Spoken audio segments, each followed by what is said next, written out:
Est-ce que vous connaissez l'hypothèse de la Reine Rouge? C'est une théorie portée sur l'évolution tentant d'expliquer pourquoi toutes les espèces sont condamnées à évoluer dans un rythme effréné pour survivre.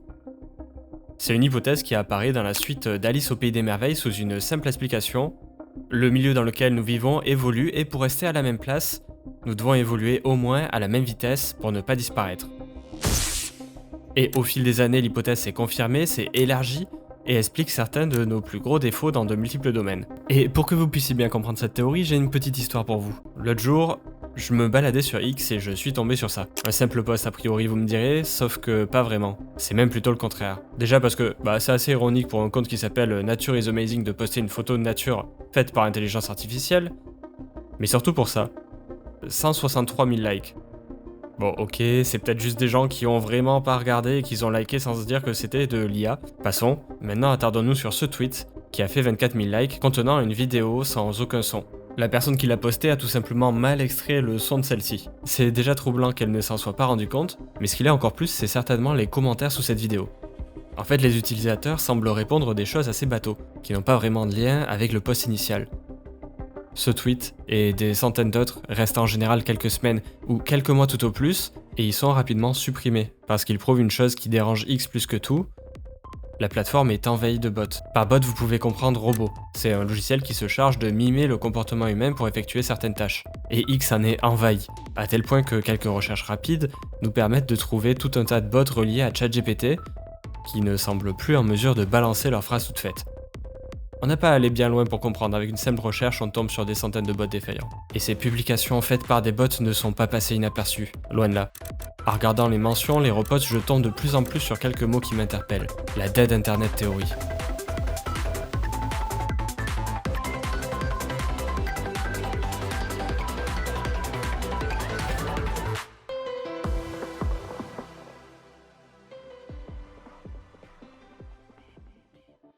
Si Internet est vraiment en train de mourir, il serait peut-être temps de le reconstruire avec des solutions un peu plus humaines. D'ailleurs, si vous voulez un hébergement fiable et indépendant, je vous recommande OdoSwitch, mon partenaire pour cette vidéo. Pourquoi pas se servir d'internet pour partager votre portfolio, votre passion pour les chats, vos plus grands projets ou même créer une boutique. Et pour cela, le plus important c'est d'avoir ces données bien au frais, au plus près de chez vous en France, surtout en ce moment. C'est exactement ce que propose OdoSwitch. C'est une société française basée à Clermont-Ferrand. Ceci est ma maison. Qui vous propose un service transparent, sécurisé, avec un SAV, 24/24, 7 jours sur 7. Depuis 2025, OdoSwitch propose une toute nouvelle offre appelée Cloud qui contient tous les services dont vous avez besoin. Un espace disque, nombre de sites et base de données illimitée, votre nom de domaine inclus. Il y a même Immunify 360, un antivirus basé sur l'IA qui va éliminer les menaces proactivement. Et dans quelques minutes, vous serez convaincu d'en avoir besoin. Et si vous avez déjà un hébergeur, c'est OdoSwitch qui s'occupe de toute la migration et ce, gratuitement. C'est satisfait ou remboursé et pour la première fois grâce à mon code TRY10, vous aurez une réduction de 10% cumulable avec l'offre cloud la première année, ce qui vous reviendra à seulement 1,90€ par mois. Je trouve personnellement que c'est une des meilleures offres du marché. Un grand merci à OdoSwitch de me soutenir et sur ce, retournons à notre vidéo. La théorie de l'internet mort en français, c'est une théorie du complot expliquant qu'internet n'est pratiquement plus peuplé que par des bots et que la majorité du contenu est généré par des algorithmes, à tel point que toute activité humaine serait presque devenue anecdotique. En résumé, lorsque vous êtes sur internet, vous ne parlez plus à des humains, mais à des robots. Une théorie qui semble s'immiscer sur Facebook, Twitter, Instagram, dans votre boîte mail, les assistants par IA et même dans vos choix de vie. L'idée était évoquée sur les forums de 4chan aux alentours de 2010, et à l'époque, elle avait à peu près tout pour être une théorie du complot totalement exagérée et assez peu connue du grand public. 2010, en fait, faut dire que c'est un peu tôt pour ce genre de théorie. Les algorithmes étaient encore très limités. Le truc, c'est que cette théorie a pris beaucoup d'ampleur en 2021 lorsqu'elle est reprise sur un forum d'Agorarod. Bon, il y a quelque chose de particulier qui me dérange avec cette théorie. Déjà, c'est qu'elle semble modelée de toutes sortes pour faire des gros titres et choquer la plupart des gens. Mais surtout parce qu'il existe un problème de compréhension majeur sur celle-ci. Pour vérifier cette théorie, on pourrait déjà se demander quelle est la proportion des bots en ligne. Et c'est pas si facile à trouver que ça. On trouve absolument tous les chiffres, d'un coup on a 30%, d'un coup 80%. En fait c'est un peu la loterie. Les études semblent se contredire, mais surtout, elles semblent affirmer que connaître la proportion des bots et d'humains dépend en majorité de la méthode de calcul. Entre les études, on n'analyse pas forcément le trafic de la même façon et des mêmes sites. Et puis même quand on l'analyse bien, il y a toujours un problème. La plupart des médias vous donnent en général un nombre de 50% de bots, car c'est un nombre assez sensationnel. Mais en réalité, connaître le pourcentage de bots et d'humains sur internet n'est pas le plus important. Un bot n'est pas forcément là pour écrire ou avoir de fausses interactions. En réalité, il existe ce qu'on appelle les bons et les mauvais bots. C'est une chose que les études plus sérieuses semblent prendre en compte. Par exemple, Imperva, une entreprise de Thales, publie chaque année une étude appelée le Bad Bot Report. Je vous passe les 43 pages d'études, voilà ce qu'il faut retenir. Les bots occupent la moitié du trafic internet. Et dans ces 50%, on retrouve 32% de bad bots et 17,6% de good bots. Ok, ça veut dire quoi? Eh bien, un good bot peut tout simplement surveiller la santé du site web, rechercher des données ou indexer des sites sur des moteurs de recherche. Google envoie des bots en permanence sur des sites web pour améliorer ses recherches et mieux cibler les sites web. Tandis qu'un mauvais bot, là on a du choix. Ils peuvent faire des attaques DDoS, c'est-à-dire envoyer une grande quantité de bots pour faire tomber un serveur. Ils peuvent voler des données, être des bots de piratage qui parcourent internet à grande échelle pour essayer d'injecter des virus. Et enfin, la dernière catégorie, celle qui nous intéresse, ça peut être des spammers. Ceux-ci viennent directement cibler des discussions ou des commentaires. Vous les voyez sur YouTube ou n'importe quel réseau propager des arnaques. Et c'est la catégorie qui semble le plus se rapprocher de la Dead Internet Theory. Des bots qui apparaissent parmi nous et qui fausseraient nos interactions humaines. Parce que la Dead Internet Theory, elle nous parle de remplacement, de posts qui auraient pu être faits par des humains, mais qui sont en réalité faits par des robots. Et cette catégorie des spammers, même si elle fait des dégâts, elle n'est pas si importante qu'on pourrait le croire. Enfin, pour l'instant. Mais ça, on va y revenir. On aurait pu se dire que cette théorie est une exagération médiatique, que non, Internet ne va pas mourir et crouler sous le nombre de fausses interactions. Sauf que l'histoire ne s'arrête pas là. J'ai une petite histoire pour vous et celle-ci semble liée aux profonds instincts de l'être humain. Une machine qui était en marche bien avant l'arrivée des premiers bots. Revenons au tout début.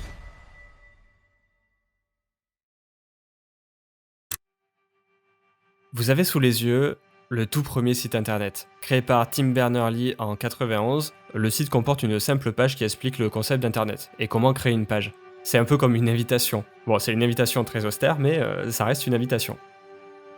Et les invités n'ont pas tardé à répondre et à se rejoindre à la petite fête qu'était internet. On voit apparaître des sites allant au plus simple possible. Fanfiction.net, qui comme son nom l'indique permet aux fans de publier des petites histoires basées sur des œuvres existantes. Newsground, un petit paradis pour les amateurs de jeux flash et d'animation. Et en avançant un peu dans le temps, on retrouve des sites qui ont fait les plus grandes heures de l'histoire d'internet.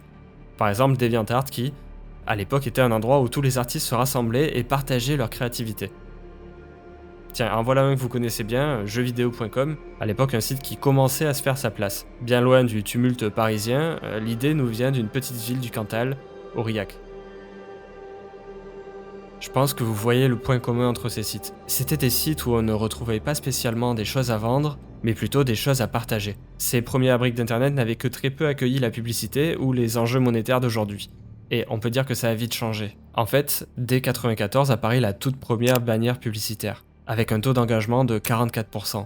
C'est énorme. Sur 100 personnes voyant la publicité, 44 clics. Et il en faut pas plus pour que toute l'industrie le comprenne, la publicité et internet, c'est le futur. En 2000, Google introduit AdWords, en 2004, Facebook arrive et teste la mise en place d'annonces ciblées, en 2006, Google rachète YouTube et lance la monétisation, et en 2007, Facebook lance Facebook Ads avec des publicités encore plus ciblées. La boîte de Pandore était ouverte. La publicité était déjà partout et la récréation n'aura pas duré bien longtemps. Les investissements de masse ne vont pas tarder à arriver, et le problème c'est qu'ils vont pas faire que ça. La plupart des sites traditionnels faits main par des passionnés vont se faire racheter petit à petit. Bonjour, l'un des cofondateurs alors de ce qui s'appelle encore Webedia, mais alors qui rachète quoi toutes les semaines. Vous êtes en train tous les mois. Tous les mois. Non mais c'est ça, le rythme c'est tous les mois vous rachetez un nouveau site. 95 millions d'euros. C'est la somme du rachat de jeuxvideo.com en 2014, qui attire quelques 15 millions de visiteurs mensuels. Ok, vous avez l'habitude des gros chiffres, mais vous vous rendez compte de ce que c'est, 95 millions d'euros? Face à des sommes pareilles, les rares initiatives de proposer des sites libres de toute emprise échouent.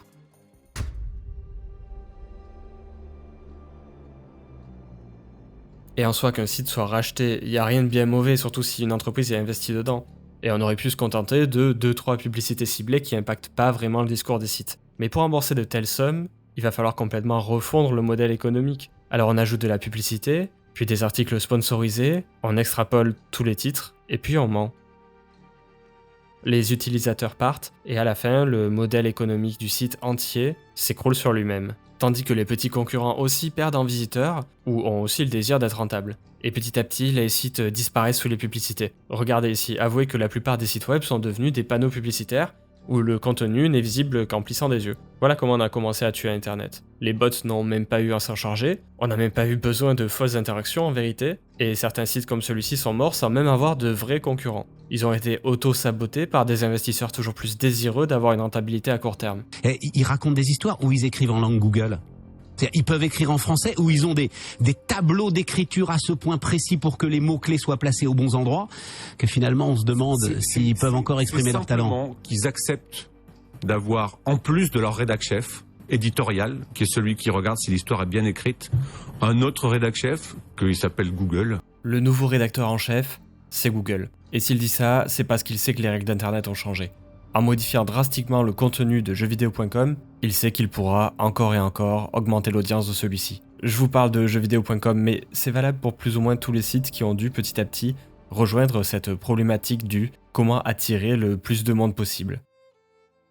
C'est pas seulement la faute de ces sites, ils sont dans un système plus complexe régi par Google, où chaque petit article posté dans l'océan qu'est Internet est utilisé comme une bouteille à la mer, tentant de rejoindre le plus d'internautes possible. Ils sont mis en concurrence sur un certain nombre de facteurs que chaque site tente de maximiser. En maximisant chacun de ces facteurs par n'importe quel moyen, ils augmentent leurs chances de survie. Chaque site est donc absorbé dans une concurrence effrénée. Bienvenue dans un système mis au point pour ne plus jamais manquer de contenu. Un système où la logique du toujours plus impressionnant, toujours plus addictif, l'emporte. Ce système, c'est lui le principal responsable de la mort d'Internet, l'algorithme.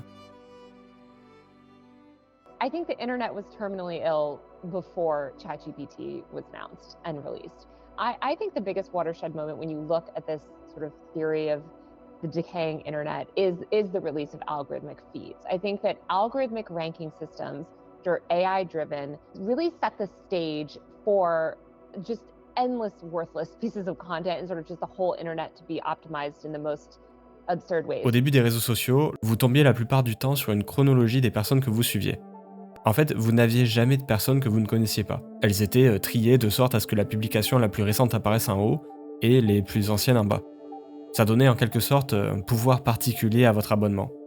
Mais surtout, ça protégeait les créateurs de l'algorithme qui allait empiéter sur leur créativité. Si vous aviez l'habitude d'avoir un nombre de personnes assez stable, désormais c'est terminé. Prévoir le nombre de personnes qui verront votre contenu est d'une difficulté extrême. Les entreprises dépensent des millions pour comprendre et étudier les facteurs qui rendent une vidéo ou une photo plus virale qu'une autre.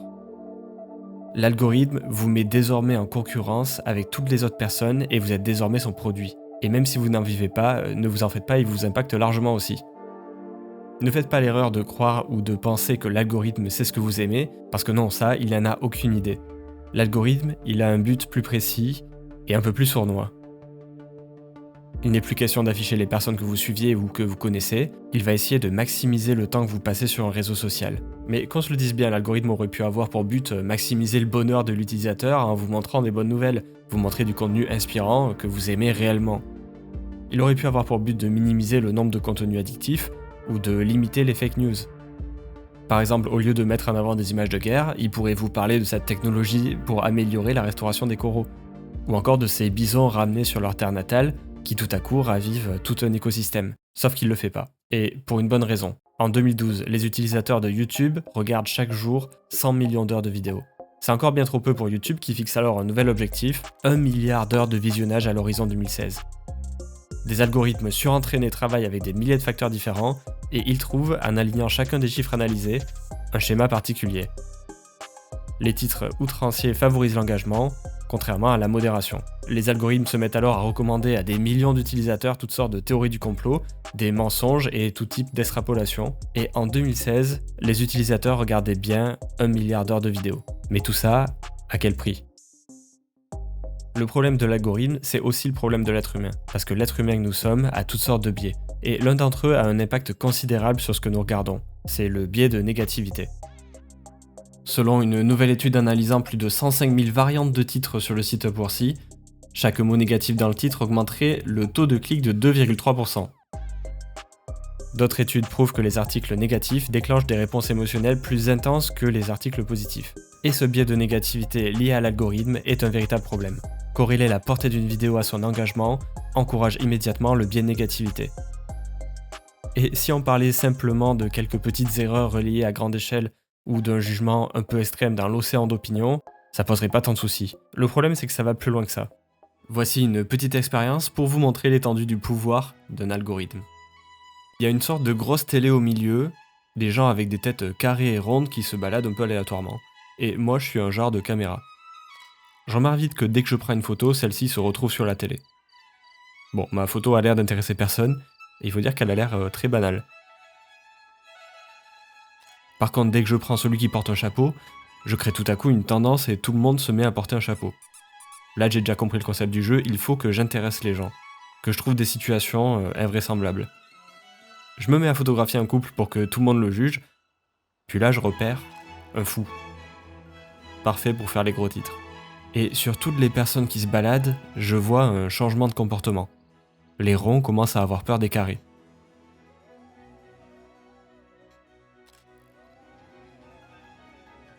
Comme si le fait de leur avoir montré des news anxiogènes avait définitivement installé une profonde méfiance en eux. Et il en faut pas plus pour que moi je continue à mitrailler toujours plus de photos, à créer une escalade de négativité qui intéresse toujours plus de monde. Je peux leur montrer un peu de positivité, mais tout le monde s'en fout des gens qui s'entendent bien.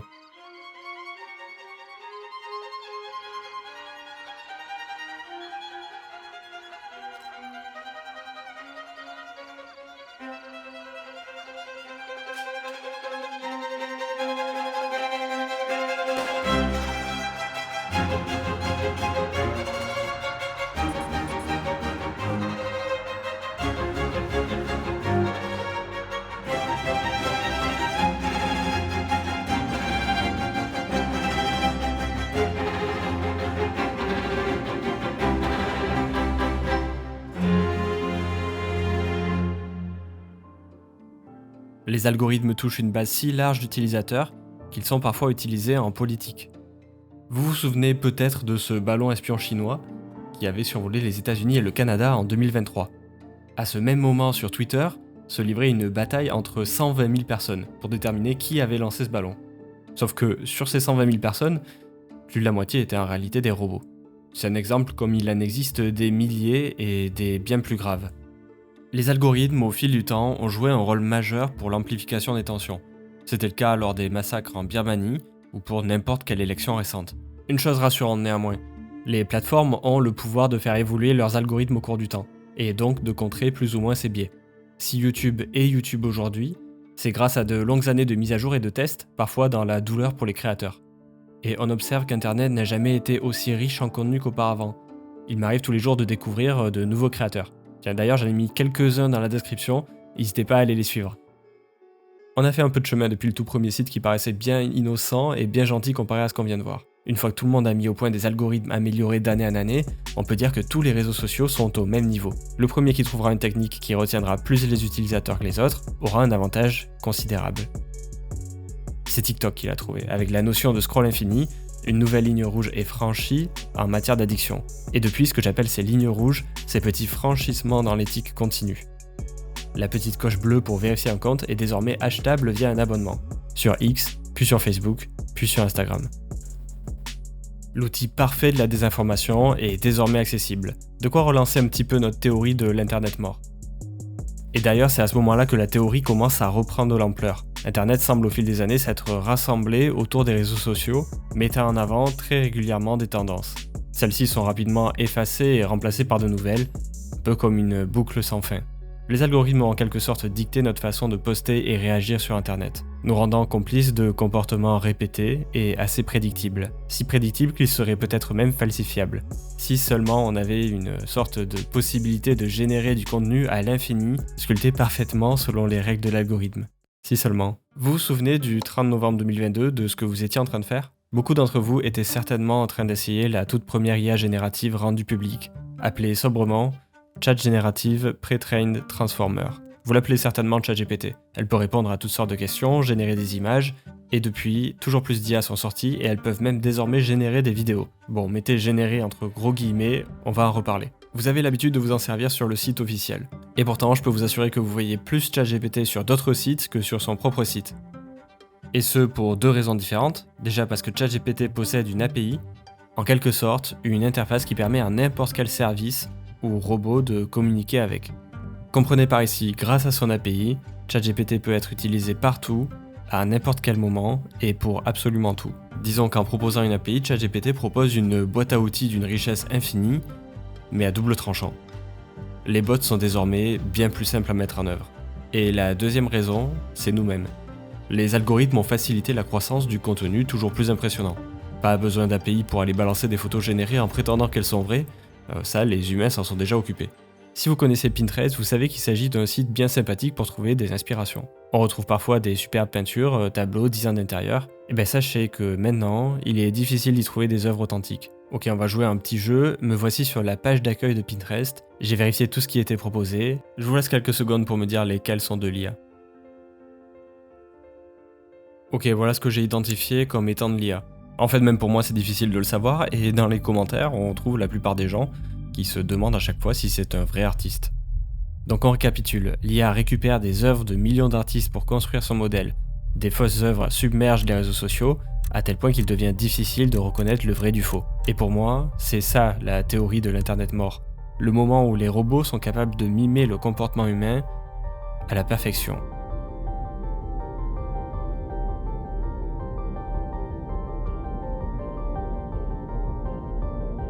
Les artistes ont vite remarqué que les IA étaient en train de voler tout leur contenu. En 2022, sur le site de partage ArtStation, ils remplaçaient toutes leurs œuvres par ce petit carré noir noté No AI. Le site entier se transforme alors en une mosaïque de petits carrés noirs, rendant ArtStation inutilisable, de sorte à ce que le site se voit obligé de réagir et propose un réglage permettant d'éviter qu'une IA copie son contenu. C'est une manipulation habile puisque, grâce à ce tour de passe-passe, les IA ne pourront plus ingérer leurs œuvres. Le truc, c'est qu'ils l'ont déjà fait. ChatGPT a parcouru des millions de pages pendant des années, avant même que les artistes n'aient commencé à se révolter. L'IA, c'est la base d'un changement bien plus grand que ce qu'on peut imaginer. Parce que l'IA, c'est un maximiseur bien plus perfectionné que n'importe quel simple algorithme. Hey, how's it going? Hey, Rocky. I'm doing great. How about you? I'm awesome. Listen, I got some huge news. Oh, do tell. I'm all ears. Well, in a few minutes, I'm going to be interviewing at OpenAI. Have you heard of them? OpenAI? Huh? Sounds vaguely familiar. Kidding, of course. That's incredible, Rocky. What kind of interview? Même le Bad Bot Report qu'on a vu précédemment, qui est mis à jour annuellement, semble avoir de plus en plus de difficultés à reconnaître un vrai d'un faux bot. Parce que grâce à l'IA, ceux-ci peuvent désormais avoir de vraies conversations ou être automatisés à des échelles bien plus importantes que précédemment. En 2013, une part élevée des employés de YouTube craignait d'atteindre un point de non-retour, le moment où les systèmes de YouTube rendraient légitime le comportement des bots. Ils verraient alors les bots comme des humains et les humains comme des bots. Ils ont appelé cet événement hypothétique l'inversion. Et si aujourd'hui le phénomène n'a pas été observé, il n'est plus rare de tomber sur des chaînes entières faites par IA. Et ça s'arrête pas à YouTube. Sur Amazon, les pages de nombreux produits sont entièrement recopiées par IA, du titre à la description.